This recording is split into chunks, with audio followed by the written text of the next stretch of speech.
Diving back to modeling. Got lots of detailing to do today. Around with here. So essentially I'm going to be picking up usual where I left off, I suppose. See how long I can go. I may have some meetings to pop into, so I'll have to duck out at some point today. But in progress, hope progress, and have recorded up and uploaded to YouTube as well.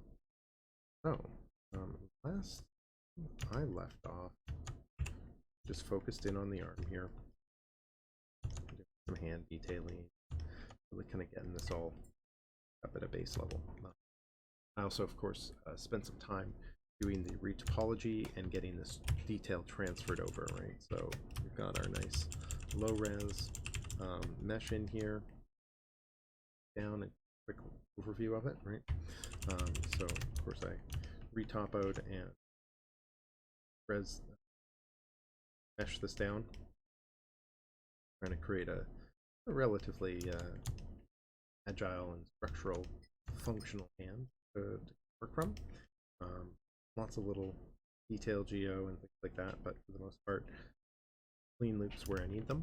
And I want to kind of go in here and take this detail and just push it that much further, right?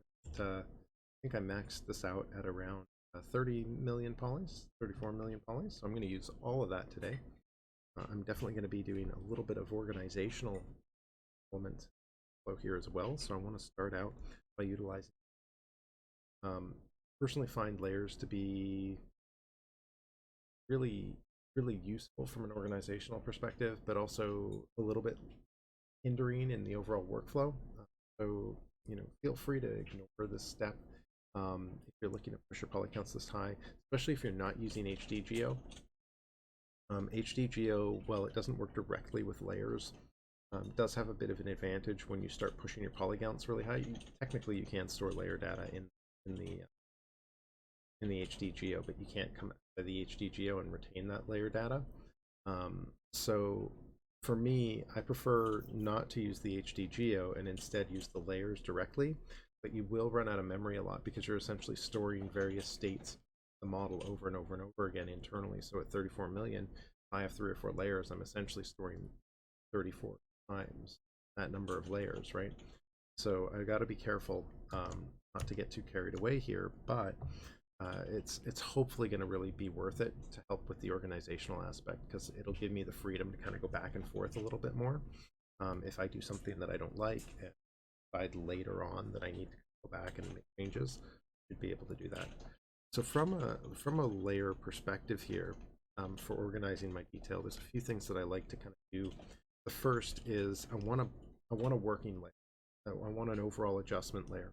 So when I create my first layer, this will be my adjustment layer.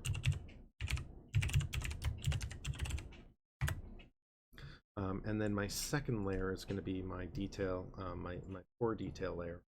So I like to do kind of a nice clean porous detail layer. This is the one that I'm going to be laying down today. It won't be the most exciting thing to watch, I apologize, but it's necessary for this process. And then I'll probably end up adding some additional layers on top of this. The biggest risk to working in layers is that you end up sculpting the wrong thing into the wrong bit of information.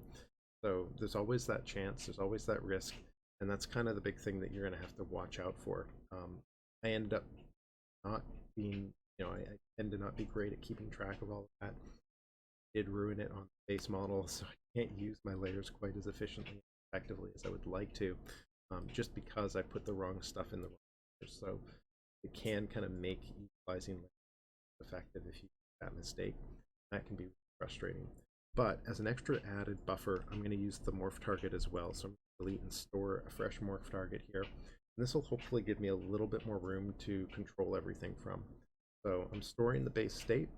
I'm going to load up a custom brush here as well. So I've got a brush specifically to lay down pores that I used on the head model and the face model.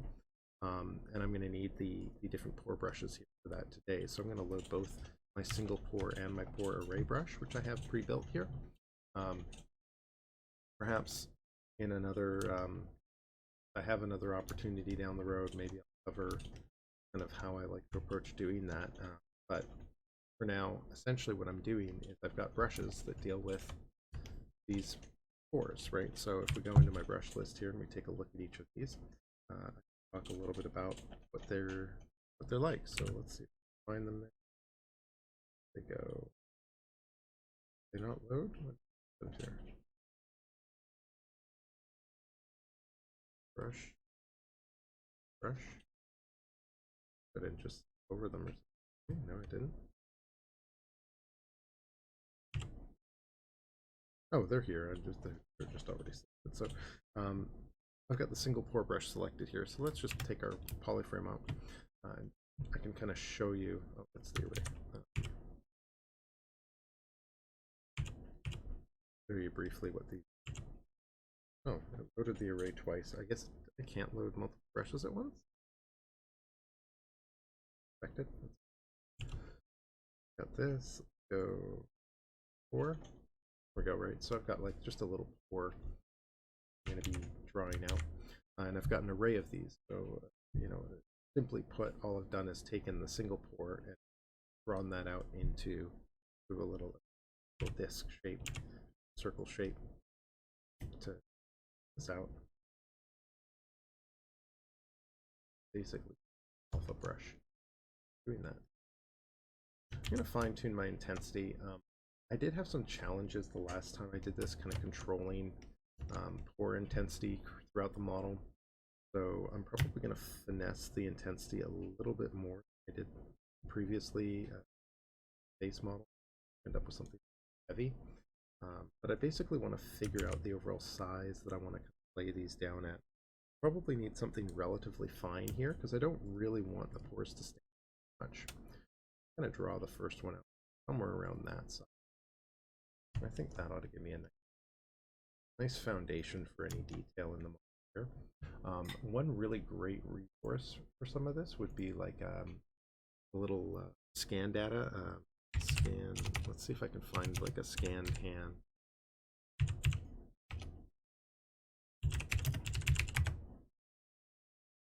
Yeah, I know websites like 24 have this content. See if they've got any.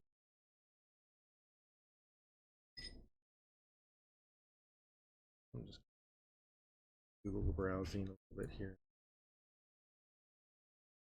I want something that's going to give me a bit of an idea of the detail in this area.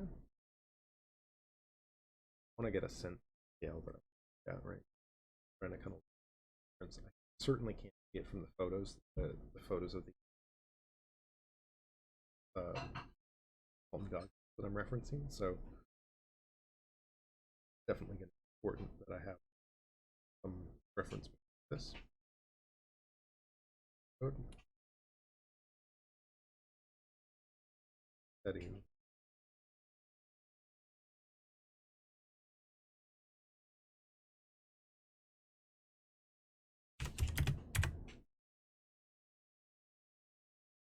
Good.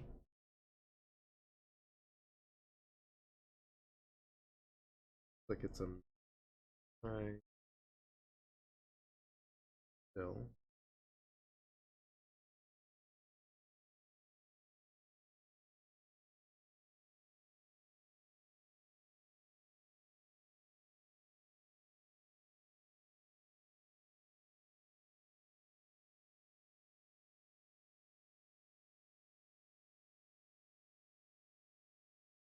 Take a quick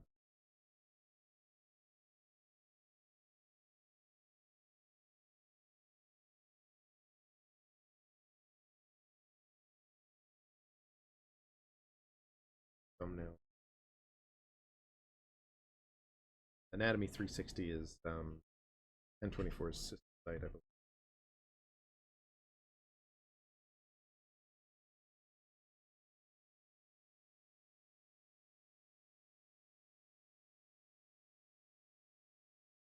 Let's do this real quick.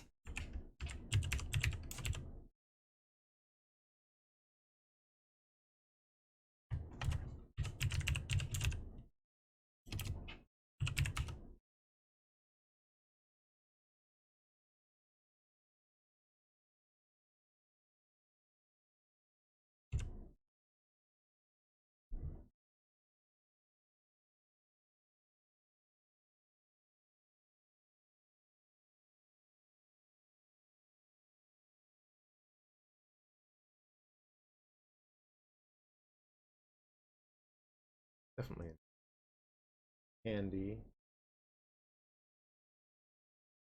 That one up by myself. It didn't drop right in my lap at all.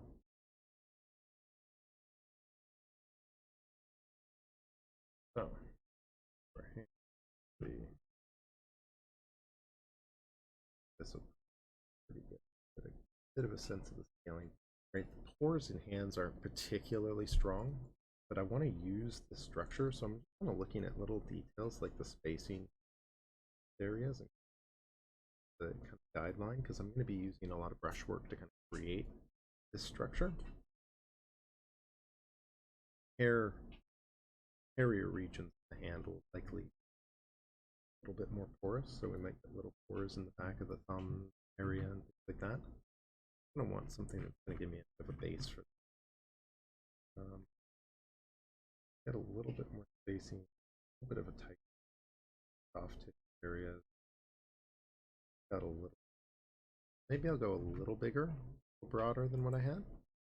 Take a look at some other bumped it. About as big as it gets.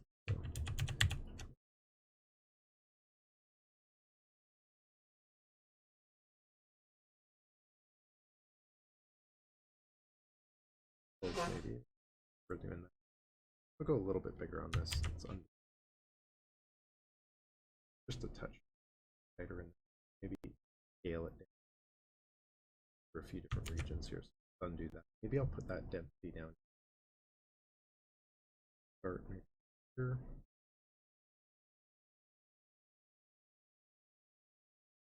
I kind of take this. What I typically want to do here is just the radius of the brush to the side. Get out to. Eyeball for that. Brought out to here. If I can get these back, should be in a pretty good. I don't have dynamic draw size. Important, so definitely want to make sure that size is in this. That's going to be relative to object or right there. I just slowly go bigger as I out.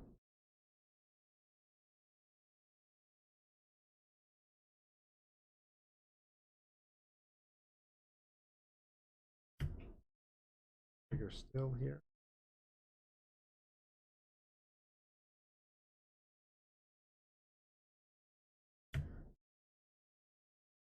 Here.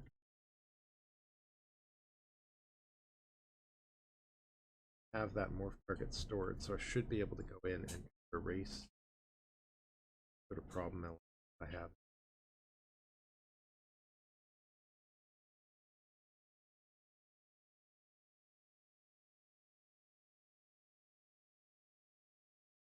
Bigger as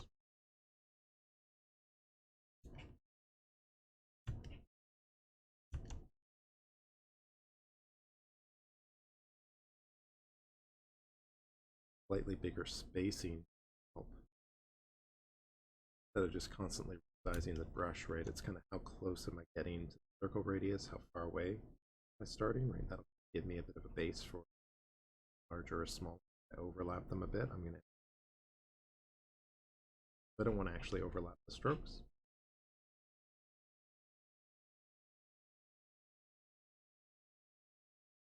A bit too small. You can see with the layers, my subdiv getting a bit of a things like the undo, really the bigger drawback. Extra delay in things, certain steps and so on. Kind of annoying. Not a lot that I can do about that, but we'll have to live with it. Bit of not for sure. This is based off the tech Costa. He's got a great resource through Flow. Really great classes, great course. Highly recommend it for any character artist skill set that much higher, and especially if you're interested in hand detailing process, not detailing hands specifically, but going in and really doing a controlled process, I feel like taking that sort of time through and the detail not only given me a better appreciation for the art, but also made me more comfortable with the idea of taking sort of time, expand the pores out a little the way up the arm. I'll probably tone these down a bit, but the arm is typically going to involve. I want like space for the pores in that.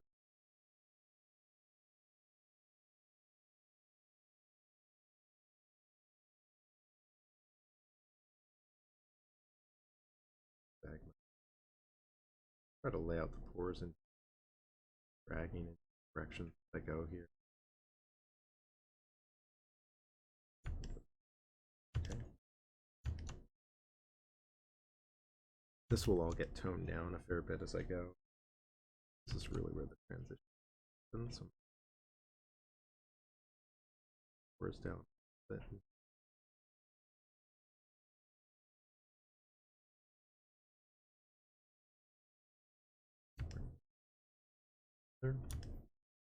I will have to fill this in manually, so this is really where the work kicks in. See? Right. And this can often be what sort of turns most away from this process, is the time that it takes, of course. Just find it so, it's kind of like relaxing, slow and steady process.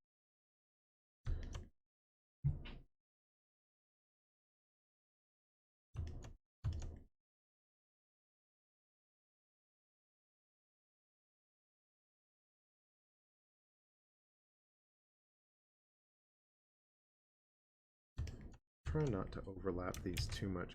You'll get weird little clumps for dense pores. My array brush isn't great either. There's a lot of variation in it that kind of weird little sections.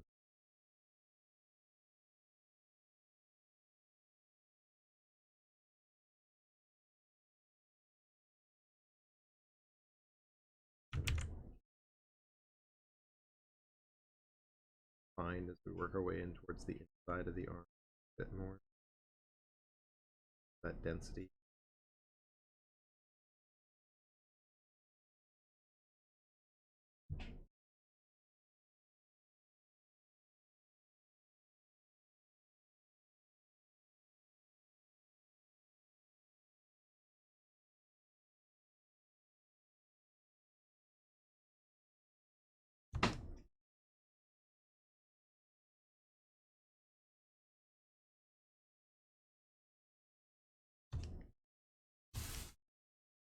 I'm just kind of working my way around. I don't think that it would make a lot of sense to do maybe really light pore work here through the arm. So maybe I'll jump back a little bit of the work in the nipples here. For more.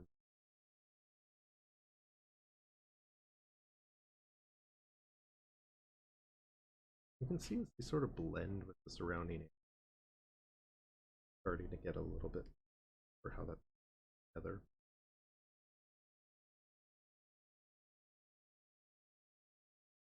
And this may end up being a bit exaggerated, a bit artistic. That's kind of the goal here as well. Is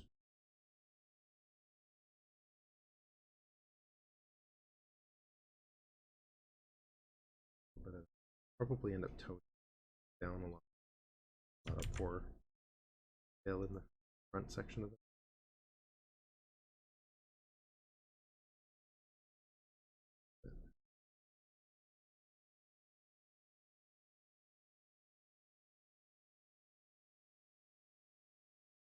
Stretching the surface here a bit. Might be able to do this in a few passes. I could go manual here as well.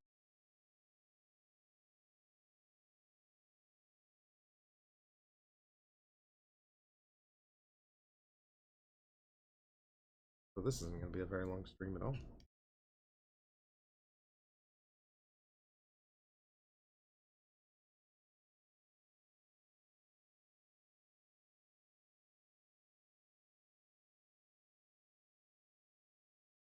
Right there. Do I want more work over the knuckles? You know what? I'm gonna do more work over the knuckles. I'll probably end up fading this way, way, way, way, way back. Find that it overlaps here because it's gonna be so faded down. Process up a little.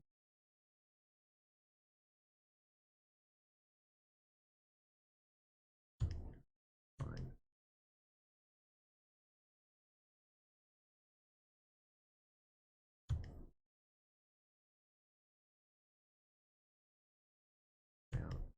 Now, with regards to sort of refining this, getting to hand, what I'll be doing here, morph target state, tone things back. So part of this is the process of just sort of back and forth. My brush still in some dynamic, just this area. Tighten.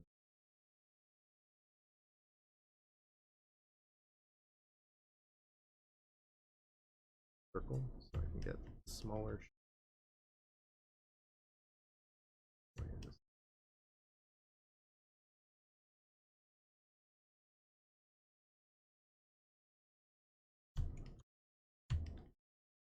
I got a lot of little gaps. I'll have to use the single pore brush to kind of go in and fill all that stuff in.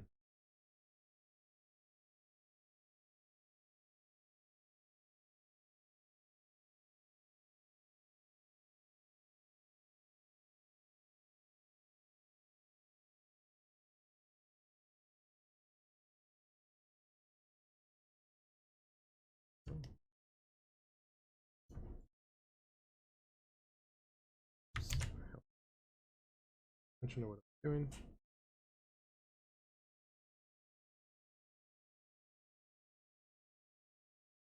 I like to cover the whole surface with pores.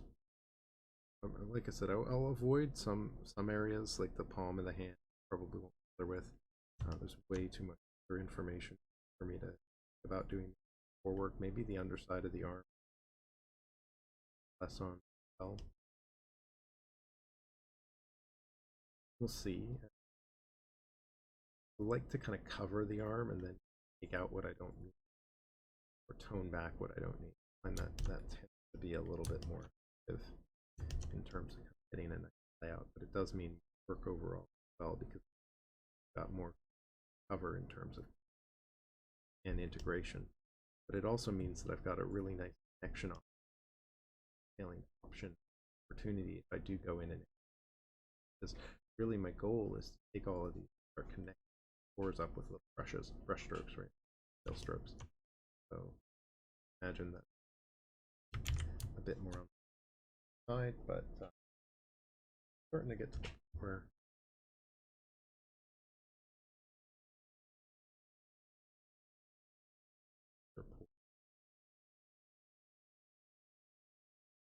overlap.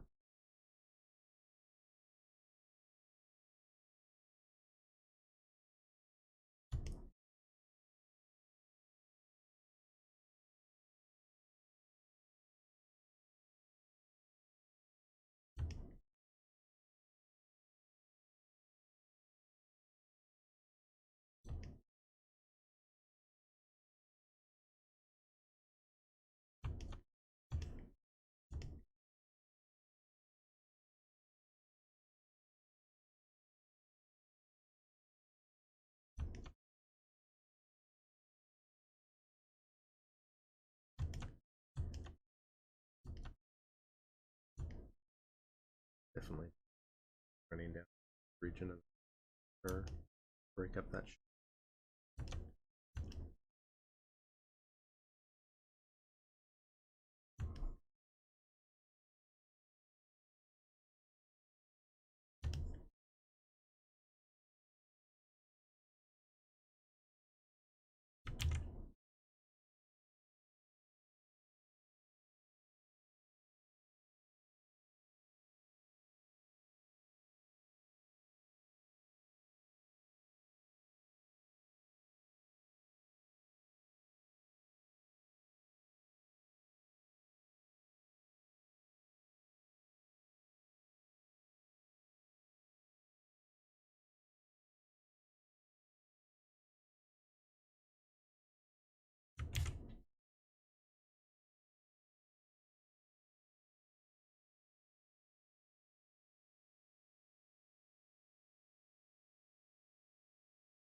get some stuff sort of laid out.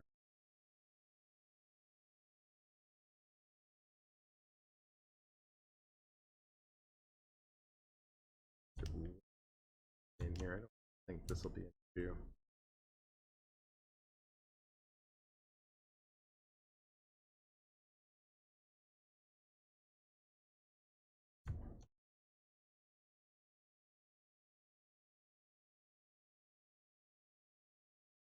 Brush isn't quite similar on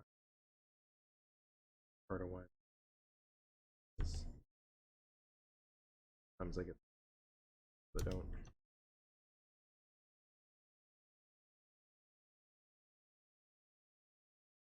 A bit more.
I don't have much pattern, or don't have a down. If I did, I might be able to.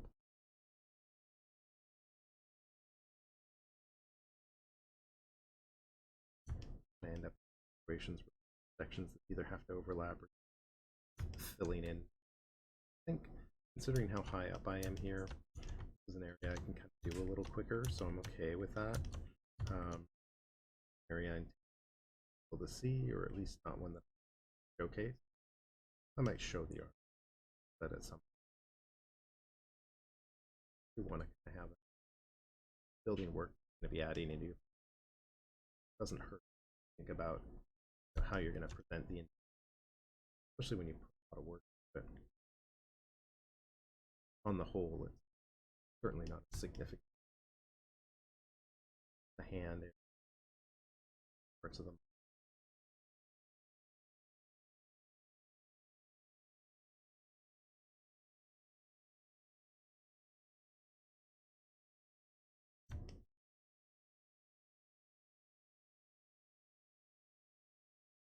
I think I will do the rest on the inside, so it doesn't make a whole lot of sense.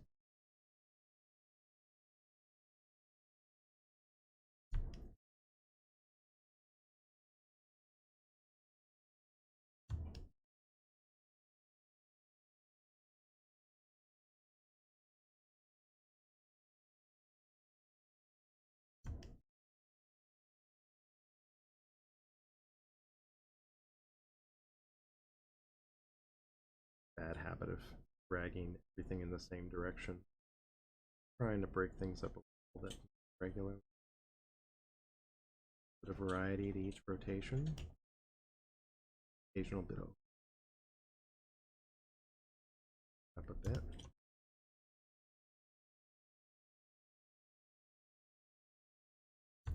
Definitely going to start over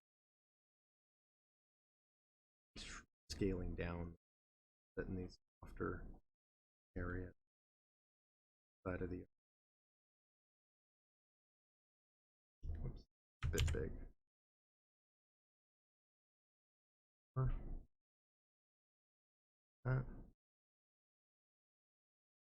Again, I'm just using that brush radius as sort of a guide. Scale up or down this section relative to the neighboring pieces. Overlapping will effectively create a small the brush radius. Draw it.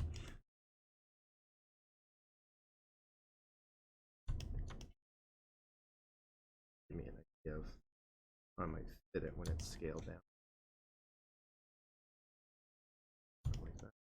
smaller.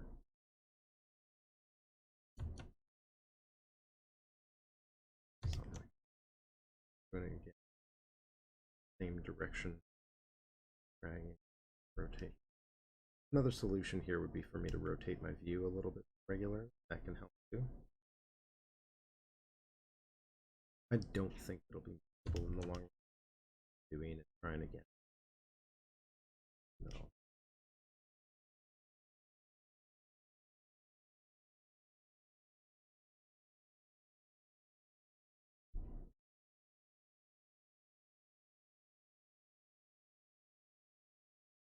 Can't really fit any spaces. And there is going to be a lot of manual work here. Pretty common for this approach.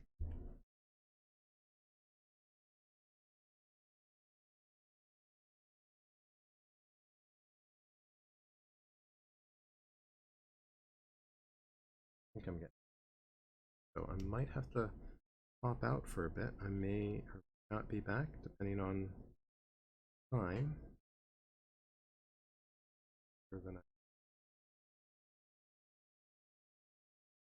Hopefully, I can at the very least use some supplemental content for my students. So if you're watching this on the video on demand over on YouTube, this is sort of the base that I use to kind of throw down a foundation level of pore detail over the model. Here in class, we'll cover a little bit of specifics on things like pores and stuff like that in our Term 5 class. Cover detailing, but hopefully you can refer back to this for a little bit of a look at the tedious nature of doing this all by hand, but also just sort of start this process out. We'll model with it. It's a little.